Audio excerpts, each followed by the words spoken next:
Hey everyone, welcome back for another deep dive. And today we're going to be looking at something pretty unique. Yeah, definitely a bit different. Yeah, this one's a memoir. It's called Awake in the Darkness.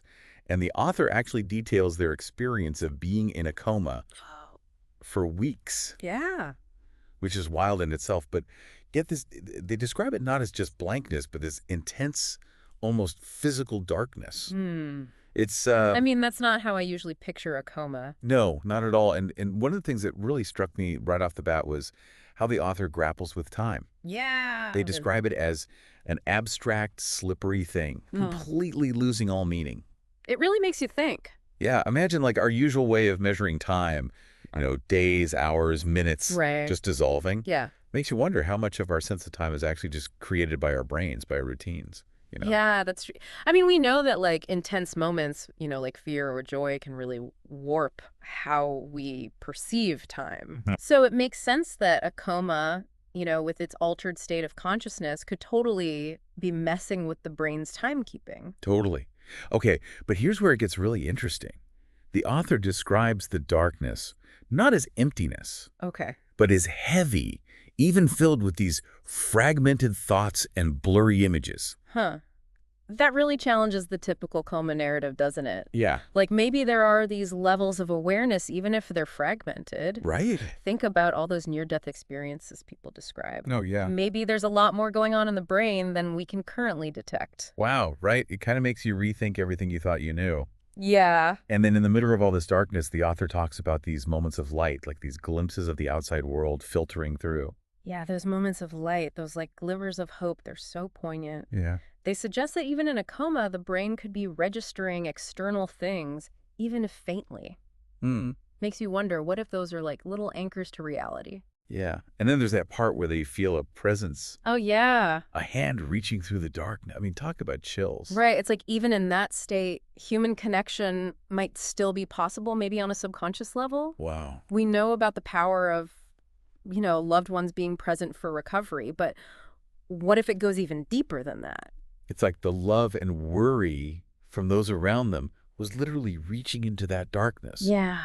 And the author themselves, they keep saying that they held on to hope like it was a lifeline. Which is fascinating because hope isn't just a feeling, it can have a real impact on well-being. Really? It can literally give us strength, reduce stress, even improve physical health. Hmm. So imagine in a coma where everything feels out of your control, that hope might be crucial. So maybe hope is more than just positive thinking. Maybe it's this force for healing. Yeah, possibly. But the author's very upfront about their memories being jumbled. Right. It's not a perfect playback. Exactly. And that's important because memory isn't like a video recording. It's built reconstructed by our emotions, our perceptions, all that. Right. And trauma, like a coma, can definitely mess with that.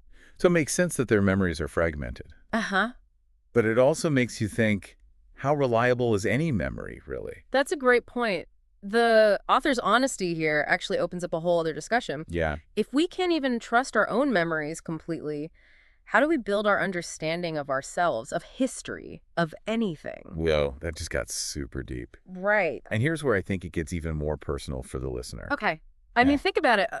The authors struggle to make sense of these jumbled memories. It's like we all have those moments, Oh, yeah, for sure. where we're like, wait, did that actually happen the way I remember it? Totally. It's like trying to put together a puzzle, but with some pieces missing. Right. And maybe some of the pieces don't even belong, Exactly. especially after a coma. Yeah. I mean, the brain's been through so much, it's no wonder things get mixed up. Yeah. It speaks to the author's honesty and courage to share this, even the uncertain parts.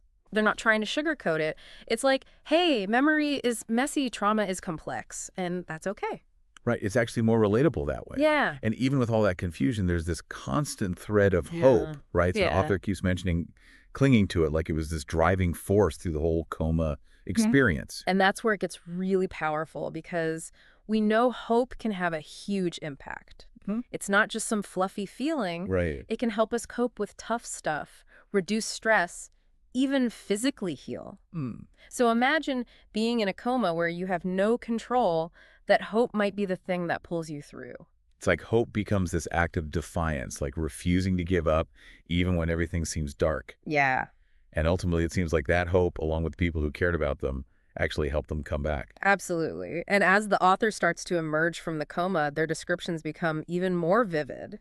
Go They ahead. talk about the overwhelming sensation of returning to their body, the confusion of rediscovering familiar sights and sounds. Hmm. Imagine like waking up in a world you thought you'd lost forever. It's almost like being reborn, Yeah, but into a world that's both familiar and strange at the same time. right. And all those emotions must come flooding back. It's like relearning how to be human all over again. Exactly. And in that process of reawakening, we see how the coma changed them, their sense of self, their whole view of the world. Yeah, They've been through something life-altering. for sure. It makes you think, can trauma actually lead to growth? It's a powerful reminder that even the toughest experiences can change us for the better. Yeah. That even when faced with huge obstacles, we can adapt, heal, and find a way to move forward as we come to the end of this deep dive into Awaken the Darkness. Yeah. It's time to reflect on what we've learned from the author's perspective. It's been quite a journey. It has. What stands out to you as the most impactful part of all this? Honestly, it's those insights into time consciousness Yeah. and how our memories work. Mm-hmm. The author saying that time lost all meaning during the coma. It really makes you question your own sense of time. Like, maybe it's not as fixed as we think. Right. And how they describe the darkness not as emptiness, Yeah. but as this heavy, almost physical presence, Yeah. really challenges the idea of a coma being total unconsciousness. Right. Maybe there are levels of awareness we just haven't figured out how to measure yet. And then there's the power of hope. It was like their secret weapon. Totally. Their unwavering belief in a future beyond the coma speaks volumes about the human spirit, Yeah. never giving up even in the darkest moments. It's incredibly inspiring. And I think the fact that they were so open about everything, Yeah. even the gaps in their memory, shows real courage. Uh-huh. It helps us understand how complex trauma and recovery can be. It makes Yeah. it real, you know? Absolutely. It makes their story even more powerful and relatable. So where do we go from here?